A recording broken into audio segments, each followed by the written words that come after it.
pression, insultes, chantage à la subvention, violences diverses. Je veux dire, le panel est suffisamment représentatif pour que l'on se rende compte que, manifestement, présenter une candidature à l'élection présidentielle comporte des risques.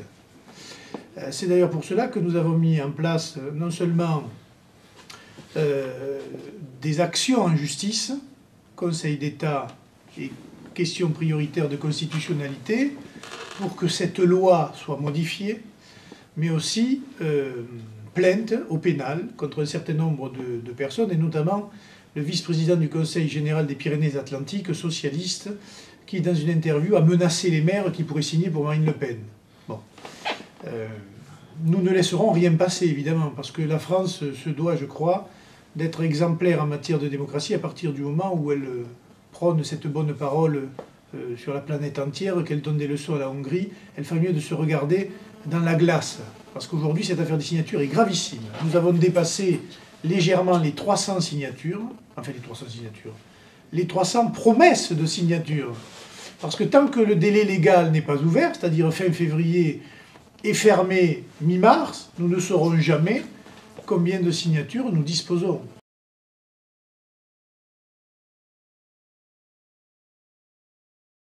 Les signatures, en fait, n'ont rien à voir avec le soutien à un candidat.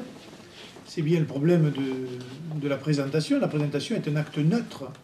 C'est un acte, quand on revient à l'esprit de la loi et au débat de l'époque, qui était censé trier les candidats sérieux des candidats farfelus.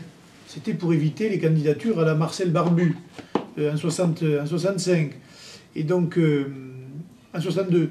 Et donc là, c'est exactement la même chose. Est-ce que Marine Le Pen est une candidate représentative ou pas?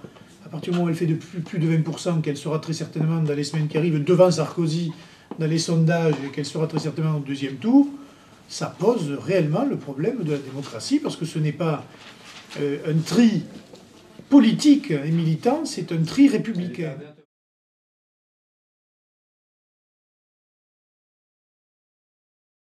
Je ne sais pas si ça tient une seconde ou pas plus. Moi, je vois que le maintien de l'euro, en tout cas, c'est 5 millions de chômeurs, c'est la hausse des prix, c'est les délocalisations, c'est le chômage, c'est la perte du AAA, c'est les 1700 milliards d'euros de dette. Donc s'il considère, M. Bertrand, qu'il a un bilan positif, il faut qu'il continue sur cette lancée. Après tout, les Français jugeront son bilan, leur bilan.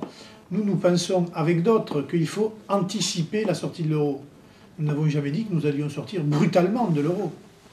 Nous avons dit que pour récupérer une compétitivité et une croissance économique, il fallait retrouver la monnaie nationale, la liberté des monnaies nationales, tout en maintenant une monnaie commune à l'échelle européenne pour les échanges, ce qui existait avant que nous introduisions la monnaie unique.